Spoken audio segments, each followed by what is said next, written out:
Well, hello, I'm Dr. Chonta Haynes with Heart Truth Ministries, and it truly is my pleasure to bring you this encouraging word today. And it is an encouraging word. We are still in the Developing an Effective Fervent Prayer Life series, and this is part 16. We're going to talk about some jailbreaking today. But first, let's bow. Most gracious and heavenly Father, God, we thank you, we bless you, we honor you for yet another opportunity to come before your presence, to hear more about who you are and your character, to learn and experience you in a whole deeper way. Father, we do thank you that today you're going to release us today. Today you're going to ever change us today. Today we're going to walk out with more hope, more faith, more love, more encouragement, more confidence because we know you in a better and a deeper way. We pray, oh God, that this word today will remind us of all that you're more than able to do, so that we will then walk into the exceeding and abundantly above all we could ever hope, ask, or think, according to that power that you have given. We're going to bless you always. It's in Jesus' name that we do pray and give you thanks. Amen.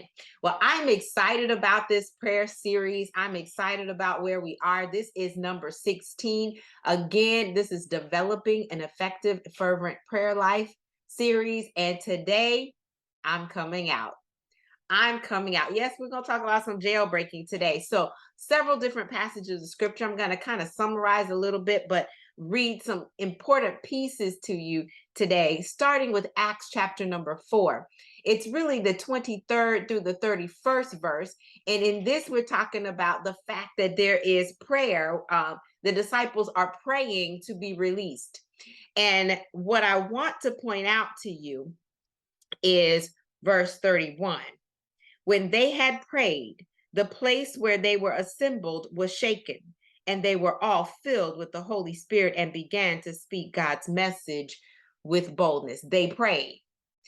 They had been given threatenings, but they prayed.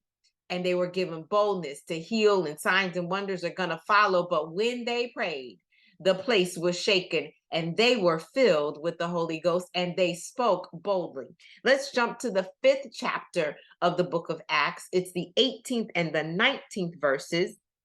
It says, so they arrested the apostles and put them in the city jail. But the angel of the Lord opened the doors of the jail during the night, brought them out, and then they told him to do something. When we pray, things happen. But I want to then turn over to Acts chapter number 12, a familiar passage when Peter is imprisoned by Herod. And, he's thinking that because I already killed James, that when I kill you, that everybody's going to be pleased with me yet again. But verse 5 of the 12th chapter of Acts says, so Peter was kept in prison, but prayer was being made earnestly to God for him by the church. When the church prays, we know that verse 7, suddenly an angel of the Lord appeared and a light shone in the cell, striking Peter on the side. He woke him up and said, quick, get up. Then the chains fell off his wrists. When the church prays, there's going to be a release.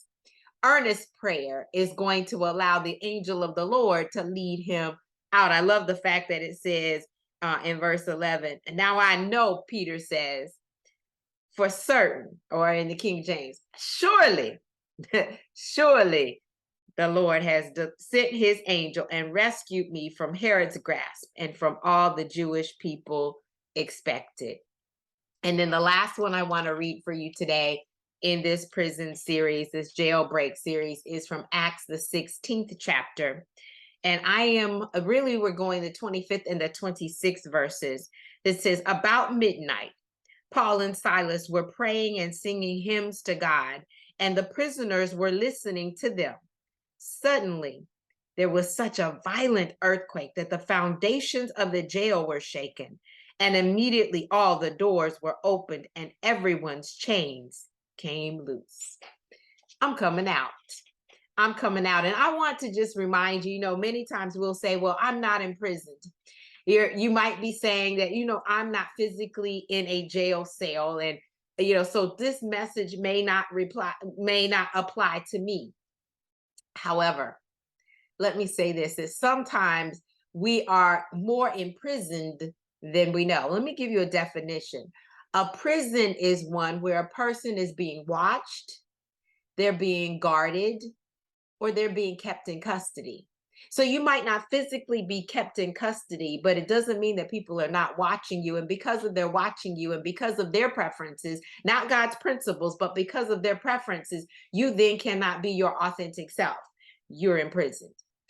If you are being guarded, you're not saying what you really want to say. You're not doing what you really want to do because you feel that other people are then trying to tell you what to do. And you have this heavy sense of responsibility. Hey, I'm a living witness. I've been there, done that. Not talking just about you. I'm talking to me too. That sometimes we can put ourselves in prison or allow others to imprison us when we really are free. So let's look at this. If we are guarded, we are not being our authentic self. If we're being watched and we allow that watching to change our actions and our reactions negatively, limiting us, then we are imprisoned.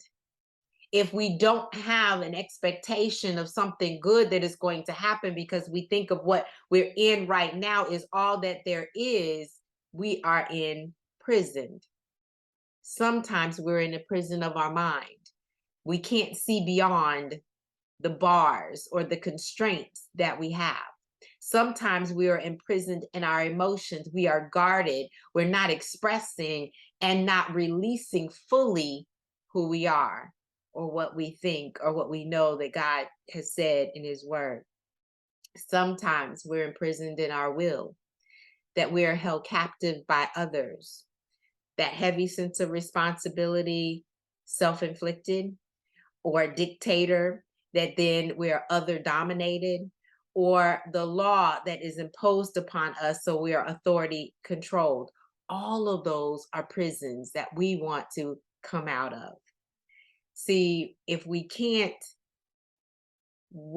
if what we can do, we don't do because of what others might think, it puts us in prison. If someone is saying what you can and cannot wear, or what you can and cannot say, or what you can and cannot do other than God, you're imprisoned. It's their preference. It's not God's principle. So we're just going to come out today, and we need to get this picture of prison, that sometimes this prison can be bars that are in front of us that are keeping us from moving outside. We are limited based on what we're in, and we see our own limitations. We label ourselves that way. Sometimes that prison can be darkness, that we don't see the light. We don't see the truth of who Jesus is or what he has already done and the freedom that he's already given, and we are in darkness. Sometimes it's not just the light. Sometimes it's not darkness. Sometimes it's not the bars. Sometimes we're in a pit. And as Zechariah 9:11, it talks about a waterless cistern. We're in a pit. But there are three things that I want to just bring out to you. When we pray, when the church prays, and when we pray and sing praises. When we pray, we release ourselves. That's what happened to the disciples. Our mind, our will, and our emotions need to change. We need to come out of that prison. But when we pray, we have that opportunity to come out. We have that opportunity to share with God fully everything that we are thinking. And that's what prayer is. It's our communicating with God. And we not only tell him about our problems, but we allow him to then breathe life back into us and to release us. We release to him and he releases us, but we release ourselves. But what does he tell us? The way we do that is Romans 12:2. We have to renew our minds. That metamorpho, we have to change our minds, change our thinking so it lines up with God's thinking. We don't line it up with the world's thinking. We don't line it up with other people's thinking about us, but we line it up with God's thinking. And in so doing, we release ourselves from prison. Isaiah, the 42nd chapter and the 7th verse, it talks about us coming out of darkness. He sits high, looks low, but he releases us, the prisoners, from the dark places. He shines his light in, or he releases us in Zechariah 9:11 from the pit. He picks us up and he removes us. mind, will, and emotions. When we pray, we release ourselves. Secondly, when the church prays, mighty are you, oh God, because you send those to pray earnestly for us, consistently, without ceasing, praying on our behalf. What does he do in Acts, the 12th chapter? He sends an angel because the church prayed. He sends an angel because Peter was like resting, like, God, I know you got me. I'm not going to even worry about this because you told me to be anxious for nothing, but in all things by prayer, supplication, with thanksgiving, make my request known. Hey, you going to get me out of this. I'm sure of it. I can sleep. But at the same time, the church is praying and saying, God, do something. Oh, do we need the church to be praying today? We need the church to be praying for other churches, for pastors. We need the church to be praying for leaders. We need the church to be praying for the culture. We need the church to be praying for other believers in Christ. We need the church to pray. But when the church prays, he sends an angel to lead him out. But we recognize that miracles are happening when the church prays. But we really have to be aware. We have to be cognizant to the answer of our corporate prayer. Because when we pray, we ought to see the answer. And when the answer comes, like Rhoda runs to the door and say, hey, it's Peter. And they said, no, you must see an angel. Believe that when you pray, God is going to answer. And then when you see the answer, rejoice. Rejoice. But thirdly, when there's prayer coupled with singing praises, prayer and praise go together. Notice that in Acts, the 16th chapter, at midnight, it was dark for them. It was the deepest part of the night for them. Or it could be your situation that you really are in turmoil. You really don't know which way to turn, what way to look. It's midnight for you. Pray and sing praises. Because singing praises is going to lift the garment of heaviness, right? He's going to give you the garment of praise for the spirit of heaviness. But what happened to them is that the prisons, everything was shaken. There is a major violent earthquake. The doors open and it says, and their wrists were loose. Take the shackles off my feet so I can dance. I want a powerful prayer that's going to release me from prison. But here's what I want to remind you of. In all of that, God sees and he hears you. And I want to give you the 102nd Psalm, verses 19 through 22. For you to take with you today. I want you to pray. I want you to pray realistically. I want you to pray that you are released from other people's opinions, but that you live for an audience of one.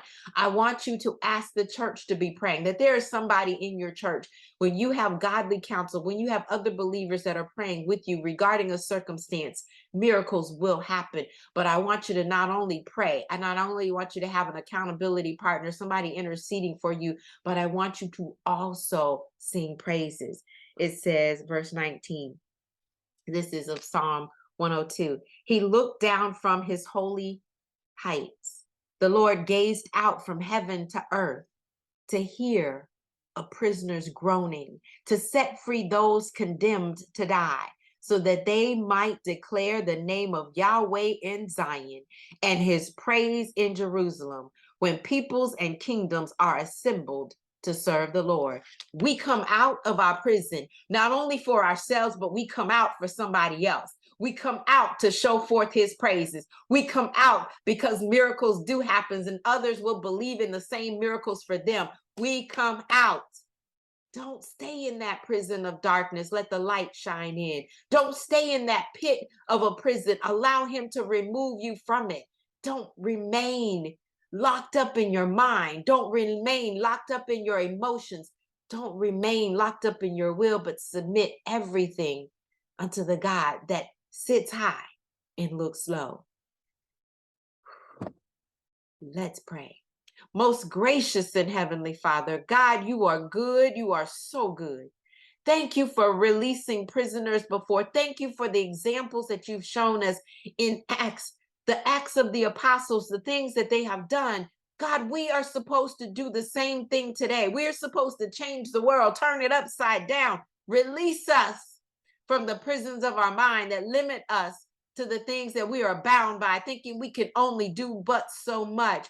Help us to walk in the fact that you can do exceeding and abundantly. Help us to recognize that eye hasn't seen and ear hasn't heard, neither has it entered into the heart of man the things that you have planned for us. Oh God, release us from ourselves that stop us from moving forward, from getting everything that you have called for us to have, from doing the things that you've called for us to do, from influencing the people you've called us to influence, from impacting for the kingdom the way you want us to impact. Oh God, release us from the prisons of our mind. Shine your bright light on the inside, Lord, so that we might see what we're supposed to do. Lord, we ask that you release the church to pray too. Pray for those that are in leadership. Help us to intercede on behalf of other believers. Help us to believe that it's going to come to pass, that when we open our mouths, when our hearts are open to you, that we are not limited by a heaven that is opened above us, but we're limited by our own belief in your ability. Release us from that we will continue to look to us.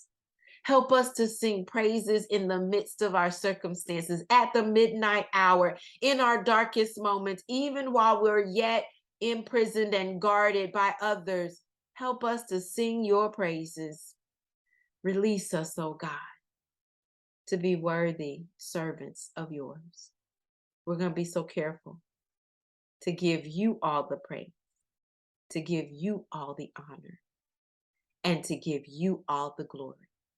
It's in Jesus' wonderful name that we do pray, who we pray, and we give you thanks. Amen. Well, God bless each and every one of you. Again, I'm Dr. Chonta Haynes, and my prayer for each and every one of you, no matter when you're listening to this, that whatever prison that you're in, whether it's mind, will, or emotions, that God will release you. He hears you. Open up your mouth, tell him all about it, and release it, so that he can release you. That's my prayer for you.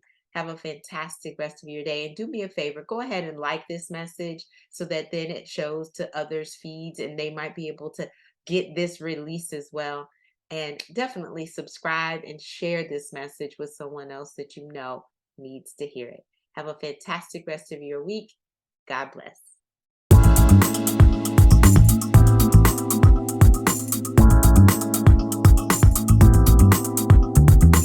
You can find us online at htruth.org.